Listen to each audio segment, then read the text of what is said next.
네, 토마토 모닝 빅데이터 시간입니다. 새해 첫거래였던 어제 우리 시장에서는 자동차 관련주, 또 2차 전지 관련주들의 반등이 눈에 띄는 하루였는데요.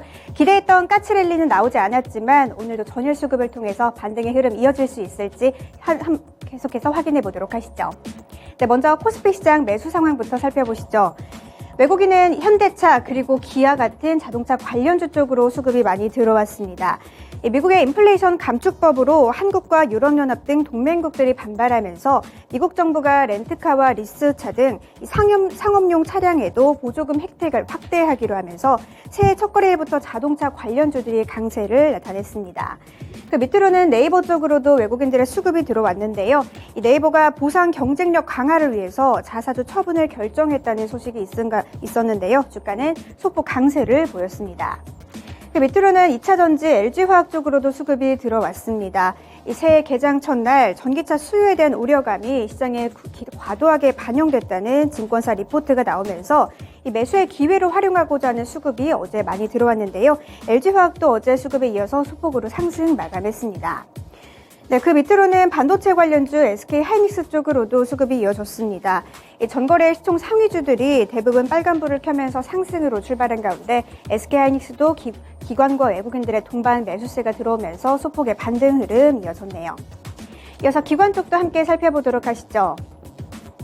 네, 기관도 마찬가지로 기아와 현대차, 완성차 두 종목을 많이 담았고요. 그리고 포스코 케미칼과 LG 에너지 솔루션, 2차 전지 관련주들 쪽으로도 매수세가 이어졌습니다. 특히 포스코 케미칼 같은 경우에는 이 포스코와 3,400억 원대 석회석 관련 판매 계약을 체결했다는 소식에 강세 흐름 나타났습니다. 또 마찬가지로 SK하이닉스 쪽으로도 기관의 매수세가 이어졌네요. 이어서 코스피 매도 상황도 한번 살펴보시죠. 네, 외국인과 기관 모두 삼성전자를 많이 매도했습니다. 이 삼성전자는 낸드플래시 사업부에서 4분기 적자 전환이 거의 확실시되고 있고 또 내년 2분기 디램도 영업 손실을 기록할 것이라는 전망에 외국인과 기관의 동반 매도세가 나왔는데요. 주가는 소폭 반등의 흐름 나타났습니다. 그 밑으로는 포스코 케미칼 쪽으로도 매도세가 나왔는데요. 기관은 2차 전지 포스코 케미칼을 담았지만 외국인들은 매도 물량을 출회했습니다. 그 밑으로는 현대로템과 한국항공우주, 방산주 쪽으로도 매도세가 많이 나왔습니다. 이 K방산이 지난해 역대 최대 수주를 기록한 가운데 올해도 정부가 지난해 수주액을 뛰어넘는 방산 수출 목표를 세웠는데요. 두 종목 모두 전거래일은 하락으로 마감했습니다. 네, 이어서 한국전력으로도 매도 물량이 출회됐습니다. 정부가 전기요금의 인상안을 결정했지만 인상폭이 예상치보다는 적게 나오면서 한국전력의 적자 문제 해소에 대한 우려감이 시장에 반영됐는데요. 어제 주가는 11%대 하락으로 마감했네요. 이어서 기관 쪽 살펴보도록 하시죠. 네, 기관 쪽도 마찬가지로 한국전력을 가장 많이 매도했고요. 또 삼성전자로도 매도 물량이 많이 출회됐습니다. 그리고 포스코홀딩스 쪽으로도 기관의 매도 물량이 출회됐는데요. 포스코의 포항제철소 완전 복구 목표 시점까지는 약 30일 정도가 남았다는 보도가 나온 가운데 포스코홀딩스는 3거래일째 기관의 매도 물량이 나오면서 어제도 하락으로 마감했습니다. 그 밑으로는 KT인데요.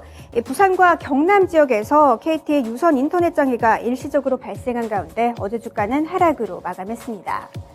이어서 고려아연 11거래일째 기관의 매도 물량이 나오고 있는 쪽이죠. 어제도 하락으로 마감했네요.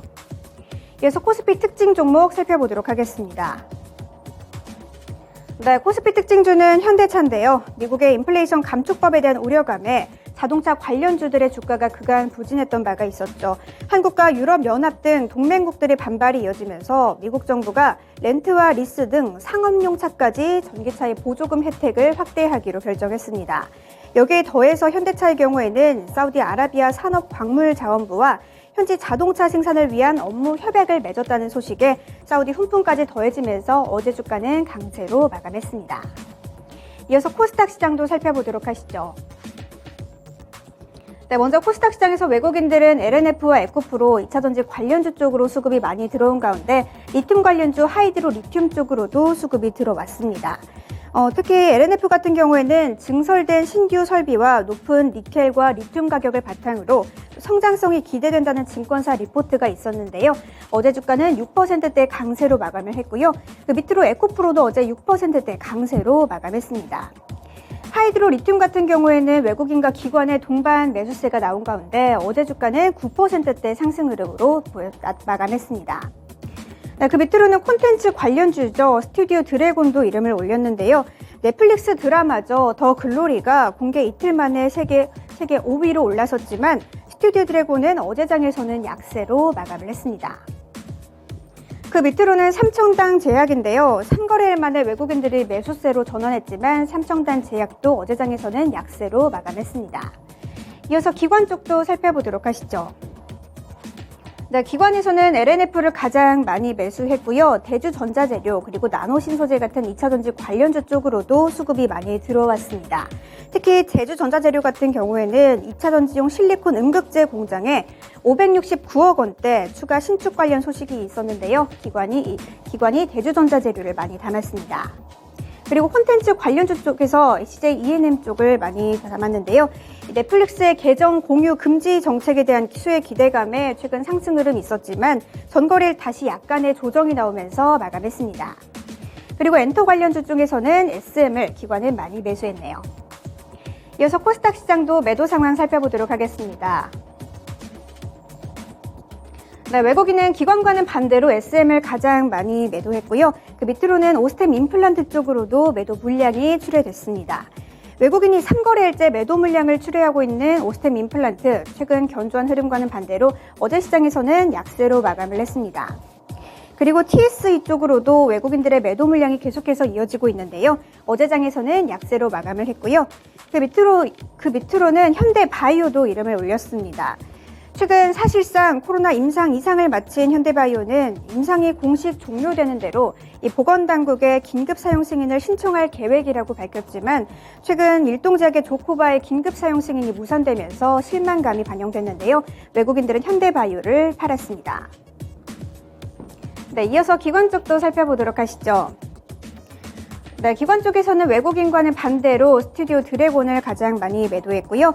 JYP 엔터테인먼트 쪽으로도 매도 물량이 출회됐습니다. 또 에코프로 쪽으로도 기관이 팔았는데요. 최근 주가 하락 추세에서 상승 전환을 시도하고 있는 가운데 외국인들은 매수를 했지만 기관은 팔면서 어제 주가는 그래도 6%대 상승으로 마감을 했습니다. 그 밑으로는 PNT도 이름을 올렸는데요.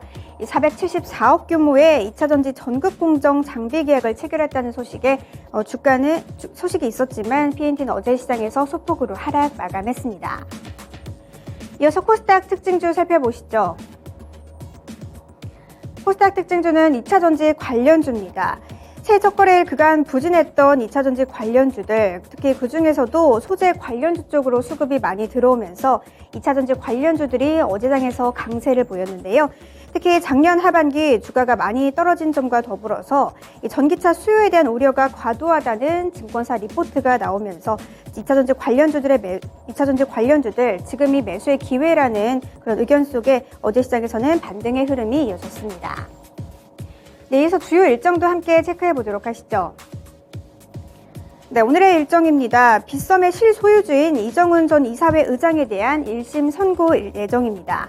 1,100억 원대 사기 혐의로 재판에 넘겨진 이 의장에게는 지난 10월 징역 8년이 구형된 바가 있는데요.